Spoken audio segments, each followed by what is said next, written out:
澎湖一個經營唱水活動的業者，今仔日帶遊客要去唱水的時，發現講有2隻海龜去互魚網仔纏牢咧，袂頂袂當，趕緊通報救援，目前是已經順利送到收容中心。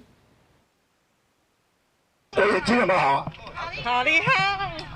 目睭金的船長將船回轉到300公尺進前的航線，可能發現2隻40到50公分的海龜，互魚網仔纏牢咧。好可憐，我的天哪！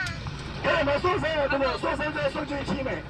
互魚網仔纏安，海龜袂頂袂當，民眾趕緊加開魚網仔，發現其中1隻互網仔鎖佇的頷頸，無確定2隻海龜是毋是受傷。船長趕緊通報相關單位，將海龜送去驗傷救治。看是不是漁民拄啊還網，還是什麼網去釣了，水釣捕獵，因為它完全沒有外傷啊，而且活力很好啊。今天先觀察，明天再來做測量跟一些相關的事情。